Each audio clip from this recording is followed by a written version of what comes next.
ಎಲ್ರಿಗೂ ನಮಸ್ಕಾರ. ನಾನು ಅನಿಲ್. ನನ್ನ ಯೂಟ್ಯೂಬ್ ಚಾನಲ್ಗೆ ಸ್ವಾಗತ.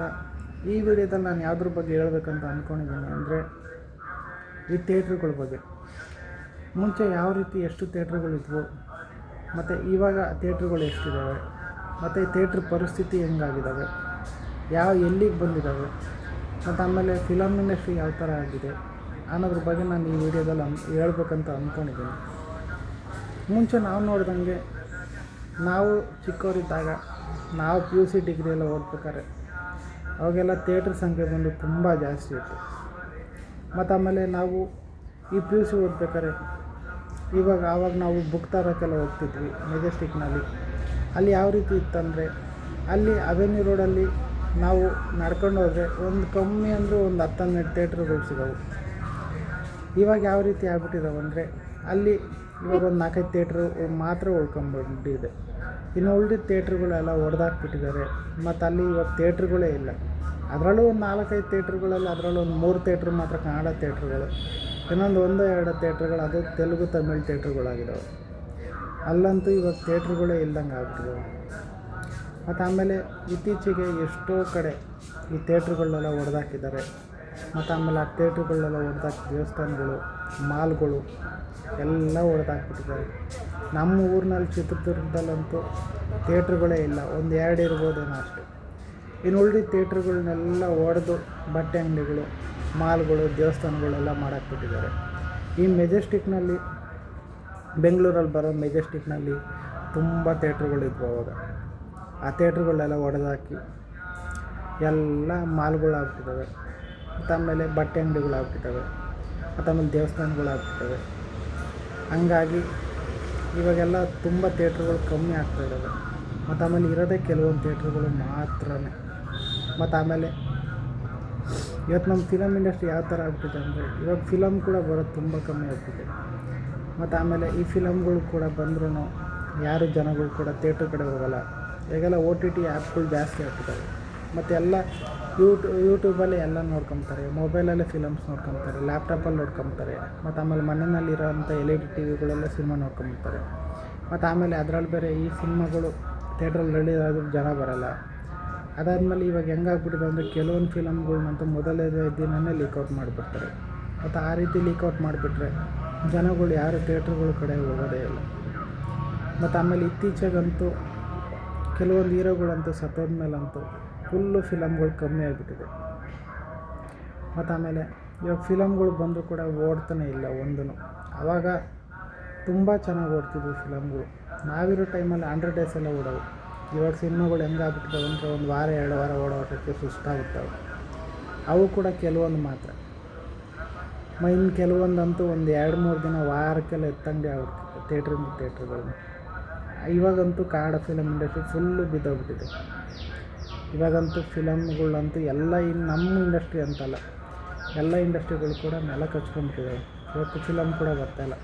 ಎಲ್ಲೋ ಒಂದೊಂದು ಕಡೆ ಮಾತ್ರ, ಎಲ್ಲೋ ಒಂದೊಂದು ಫಿಲಮ್ಗಳು ಮಾತ್ರ ಒಂದೊಂದು ಓಡ್ತವೆ, ಇಲ್ಲಾಂದರೆ ಓಡೋಂಗಲ್ಲ. ಮುಂದಿನ ಜನ್ರೇಷನ್ಗೆ, ಮುಂದಿನ ಕಾಲಘಟ್ಟದಲ್ಲಿ ಈ ಥಿಯೇಟ್ರುಗಳು ಅನ್ನೋದೇ ಇರೋದಿಲ್ಲ. ಮತ್ತು ಆವಾಗ ಸಿನಿಮಾ ಕೂಡ ಇರ್ತದೋ ಇರೋಲ್ಲ ಅದು ಗ್ಯಾರಂಟಿ ಇಲ್ಲ. ಇವಾಗ ಎಷ್ಟೋ ಥಿಯೇಟ್ರುಗಳೆಲ್ಲ ಕ್ಲೋಸ್ ಆಗಿದ್ದಾವೆ. ಮತ್ತು ಆಮೇಲೆ ನೆಕ್ಸ್ಟ್ ಬರೋ ಜನ್ರೇಷನ್ ಅವ್ರು ಥಿಯೇಟ್ರುಗಳು ನೋಡ್ತಾರೋ ನೋಡೋಲ್ಲ. ಅದನ್ನು ನಾವೇ ಈ ಥರ ಥಿಯೇಟ್ರುಗಳಿತ್ತು, ಈ ಥರ ಪರದೆ ಇತ್ತು, ನಾವು ಹಿಂಗೆ ನೋಡ್ತಿದ್ವಿ ಕೂತ್ಕೊಂಡು, ಹಿಂಗೆ ಹೋಗ್ತಿದ್ವಿ ಬೇಜಾರಿದ್ದಾಗ ಅಂತ ಎಲ್ಲ ನಾವು ಹೇಳ್ತಿದ್ವಿ. ಅದು ಹೇಳ್ಬೇಕಾಗುತ್ತೆ. ಆದರೆ ಅವ್ರಿಗೆ ಅವೆಲ್ಲ ಅನುಭವ ಕೂಡ ಸಿಗೋಲ್ಲ, ಏನೂ ಇಲ್ಲ. ಅವಾಗೆಲ್ಲ ಬರೀ ಸೀರಿಯಲ್ಗಳು ಇರ್ತವೆ. ಮತ್ತು ಆಮೇಲೆ ಇವಾಗ ನಾವು ಏನೇನು ನೋಡ್ತಿದ್ದೀವಿ TVನಲ್ಲಿ, ಈ ಪ್ರೋಗ್ರಾಮ್ಗಳು, ಈ ನ್ಯೂಸ್ ಚಾನಲ್ಗಳು, ಹಾಡು, ಫಿಲಮ್ಗಳು ಮಾತ್ರ ಇರ್ತವೆ. ಆ ಥಿಯೇಟ್ರುಗಳೆಲ್ಲ ಇರೋದೇ ಇಲ್ಲ. ಮತ್ತು ಆಮೇಲೆ ನಾವು ನೋಡಿದಾಗ ಸಿಕ್ಕಾಪಟ್ಟೆ ಥಿಯೇಟ್ರುಗಳಿದ್ವು. ಇವಾಗಂತೂ ಥಿಯೇಟ್ರುಗಳೇ ಇಲ್ಲ. ಇವಾಗ ಥಿಯೇಟ್ರುಗಳಲ್ಲಿ ಸಿನಿಮಾಗಳು ಬಂದು ನಾವೇ ಹೋಗ್ತಾನೆ ಇಲ್ಲ. ಇನ್ನು ಜನಗಳು ಇನ್ನೇನು ಹೋಗ್ತಾರೆ. ಇವಾಗ ಯಾವ ರೀತಿ ಆಗ್ಬಿಡುತ್ತಂದರೆ ಜನಗಳು ಎಲ್ಲ ವರ್ಕ್ ಪ್ರೆಷರ್ ಜಾಸ್ತಿ ಆಗ್ಬಿಟ್ಟಿದೆ.